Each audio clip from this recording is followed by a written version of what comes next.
आप prime minister, तो आपका हो गया, क्या फार्मूला तय पाया है? पीपल्स पार्टी को क्या मिलेगा? सदर की सीट पर कौन आया? Speaker national assembly? ये बिल्कुल बामी मुशावरत से फैसले होंगे और आपको हम मायूस नहीं करेंगे।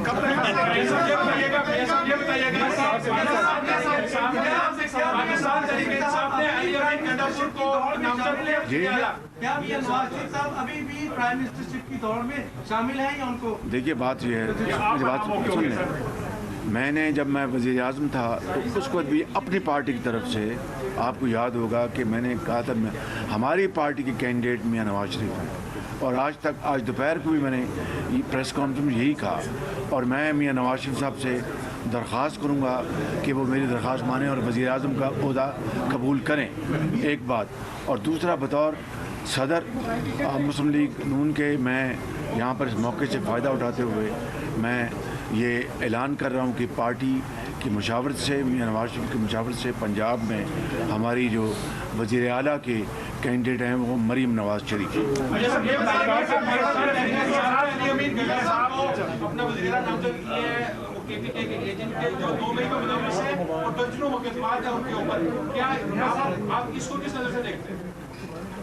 मैं किसी नज़र से नहीं देखता।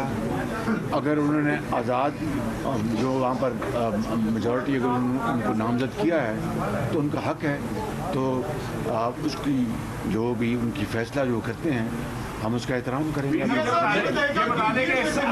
अली ज़रदारी साहब अगले सदर पाकिस्तान होंगे या नहीं, प्लीज़? मैं आपको बता रहा हूँ कि हम आपको मायूस नहीं करेंगे इंशाअल्लाह। ये जो इत्तेहाद है ये सिर्फ वफाक की हद तक है, क्योंकि बलूचिस्तान में भी आपकी जमात जो है वो दूसरे नंबर पर है, और इसके अलावा जरदारी साहब की जो जमात है वो तो पंजाब में भी सीटें रखती है, या ये इस वक्त हम वफाक की बात कर रहे हैं।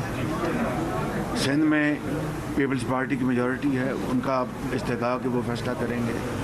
पंजाब में हमारी मेजॉरिटी अल्हम्दुलिल्लाह आ चुकी, वो मैंने बस इसका ऐलान कर दिया, और बाकी सूबों के हवाले से जो जिस तरह जिसकी मेजॉरिटी होगी उसी हवाले से उनको हक पहुंचेगा कि वहाँ पर वो अपने वज़ीर आला नॉमिनेट करें। जरदारी साहब ये बताइएगा, आपने पीटीआई से भी बात करने की कि हम उसकी मुफाहमत पर साथ लेंगे, किस तरह कोई कमेटी बनी है, किस तरह राब्ता होगा, कोई उसका तरीकाकार भी तो तय पाया होगा आपस में?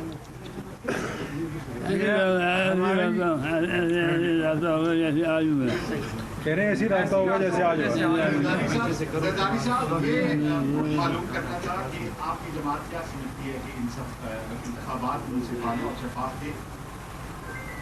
अगर नहीं होते तो मैं एक्सेप्ट नहीं कर रहा होता ना, यहाँ बैठा नहीं होता। तो हम जो एक्सेप्ट करते हैं तभी उनको आगे चलेंगे। मैं आखिर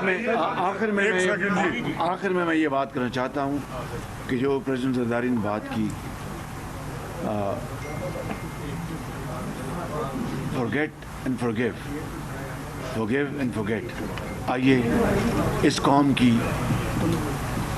फलाह के लिए, अपने 25 करोड़ आवाम की तरक्की के लिए, उनकी जो सूरत हाल है इस मुल्क की, उसके लिए हम तमाम इख्तिलाफ़ात को भुलाकर इकट्ठे हों और इख्तिलाफी मसाइल को दफन करें, कदूरतें ख़त्म करें, और पाकिस्तान की वसीतर मफाद में अपनी ज़ात को मुल्की मफाद की खातर कुर्बान करें। भाई बात सुन लें प्लीज़ बात सुनें। अना का मसला ख़त्म करें, और पाकिस्तान के 25 करोड़ आवाम पुकार कर ये कह रहे हैं कि हमारी पॉलिटिकल लीडरशिप अब बहुत हो गई, बहुत इन पुलों से पानी बह गया, और पाकिस्तान इस वक्त जिस माशी हालात में घिरा हुआ है उसके लिए इनकलाबी इक़दामात उठाने होंगे, और ये बामी मुशावरत और कंसेंसस के बगैर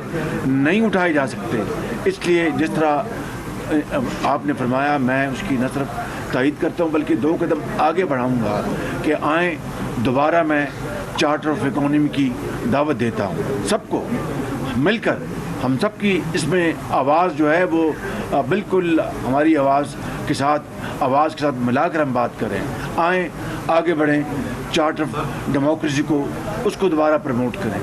आएँ आगे बढ़ें और जो गिले शिकवे कदूरतें اور ایک دوسرے کی جو خلاف باتیں ہوئیں اس کو ختم کریں. آئیں اپنا باہمی اختلافات ختم کر کے شیر و شکر ہو جائے اس قوم کی خاطر, اس دکھی قوم کی خاطر, پاکستان کو اس کے پاؤں پہ کھڑا کرنے کے لیے. جو مخالفین ہیں پاکستان کے, جو پاکستان کے دشمن ہیں, ان کو ایک زناٹے دار ان کو ہم دکھائیں کہ یہ قوم آج اکٹھی ہے اور اکٹھے ہو کر سفر کر رہی ہے. اور اس کے لیے میں بات ختم کر رہا ہوں. تو اس کے لیے میں کہتا ہوں کہ forgive and forget and let us have this charter of reconciliation.